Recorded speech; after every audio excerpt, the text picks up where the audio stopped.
퇴행성 관절염 말기가 되면 중간에 있는 연골이 없어져 버리기 때문에 인조연골이 탈구가 된다든지 마모가 빨리 일어난다든지 보완하고자 나온 것이 로봇을 이용한 부분 인공관절 치환술입니다.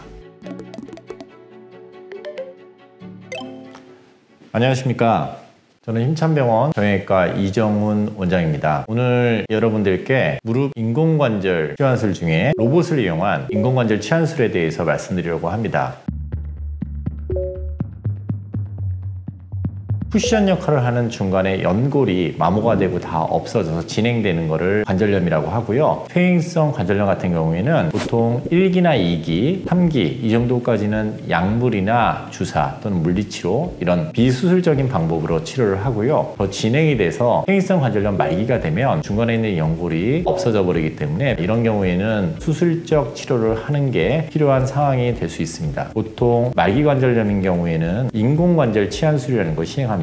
여기 보시는 것처럼 금속 보형물이 들어가고요. 중간에 연골 역할을 하는 특성화 플라스틱이 들어가서 뼈가 직접 닿을 때 생기는 통증을 없애주는 수술을 시행하게 됩니다. 주로 관절염이 제일 많이 생기는 것이 내측에 있는 부위에서 관절염이 많이 생기게 됩니다. 그래서 나머지 부위가 손상이 되지 않고 내측에 있는 부위만 관절염이 진행돼서 연골이 다 마모가 됐을 경우에는 전체를 이렇게 인공관절 치환술을 하는 게 아니라 해당하는 부위만 수술을 시행하는 방법이 있습니다. 이런 거를 부분 인공관절 치환술이라고 합니다. 그런데 그런 환자들의 경우 부분 인공관절 치환술을 시행하게 되면 생길 수 있는 합병증들이 있습니다. 인조연골이 탈구가 된다든지 마모가 빨리 일어난다든지 이런 것들을 예방하기 위해선 정확한 정렬을 구현해야 되고 뼈와 뼈 사이에 인대의 균형이 잘 맞아야 되는데 그런 거를 정확하게 구현하기가 까다롭고 수술 시야가 좁기 때문에 정확하게 구현하기 어려운 단점이 있습니다. 그래서 보완하고자 나온 것이 로봇을 이용한 부분 인공관절 치환술입니다. 로봇을 이용하면 어떤 방법으로 하게 되냐면 뼈의 모양이나 정렬 같은 거를 3D CT로 찍어서 컴퓨터에 기입하게 되고 어떻게 절개를 할 건지 인공관절 치환물을 어떤 위치에 어떤 크기의 사이즈를 할 건지를 수술하기 전에 알 수가 있습니다. 또한 인대의 밸런스를 맞추는 게 매우 중요한데 인대의 균형을 맞추는 데서 중요한 것이 보통 무릎을 폈을 때나 90도 구부렸을 때 기존에 있는 수술 방법은 이 두 가지 방법으로만 측정을 했거든요. 근데 로봇을 이용하게 되면 0도에서부터 시작해가지고 30도, 60도, 90도, 120도 풀로 꺾었을 때 각각에 대한 인대의 균형 정도를 컴퓨터 화면으로 우리가 파악할 수가 있습니다. 그래서 수술 중에 커팅 양이나 위치에 따라서 균형성을 맞추는 거를 의사가 직접 확인하고 원하는 수술을 할 수 있는 그런 장점이 있습니다. 그리고 무엇보다도 조금만 절개를 해도 로봇 팔을 이용해서 뼈를 절제하거나 수술하는 게 훨씬 더 용이하고 안전하게 시행할 수 있습니다. 집도 입장에서는 훨씬 더 정확한 수술을 할 수 있기 때문에 기존 수술 방법에 의해서 생긴 합병증에 대한 발생 빈도를 훨씬 더 줄여줄 수 있기 때문에 좋은 결과를 기대할 수 있으면서 수술을 할 수가 있게 되죠.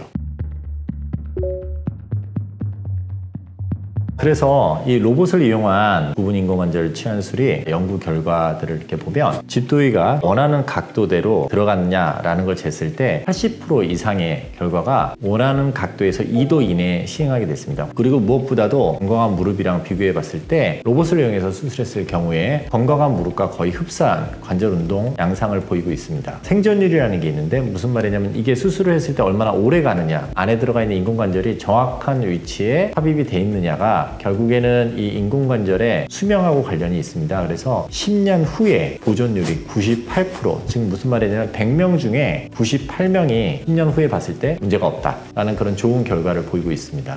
그리고 수술 후에 통증 양상에 대해서도 조사한 거를 보면 로봇을 이용했을 경우에 50% 미만의 스코어가 나왔습니다. 이건 무슨 말이냐면 통증 정도가 한 절반 정도로 줄었다 라고 얘기할 수가 있고요. 환자들이 그럼 수술하고 나서 만족도는 어떻냐라고 물었을 때 2.5년 지났을 때 모든 수술한 환자들 중에 92%가 만족한다는 결과를 보였고요. 그래서 결론적으로 좋은 결과를 얻기 위해서는 수술을 정확하게 해야 되는데 로봇을 이용한 수술을 하는 경우가 정확도나 수술의 만족도나 환자들의 평가 이런 거에 있어서 좋은 결과를 보인다고 말씀드릴 수 있겠습니다.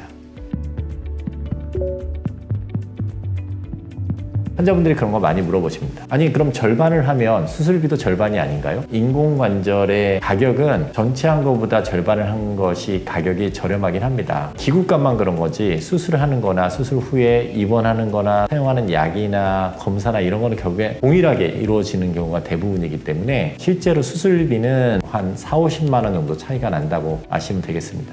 로봇을 이용한 부분 인공관절 치환술에 대해서 오늘 제가 말씀을 드렸고요. 혹시나 여기에 대해서 뭐 궁금한 점이나 이런 것들이 있으면 댓글을 남겨주시면 성실하게 답변을 달아드리도록 하겠습니다. 시청해주셔서 감사합니다.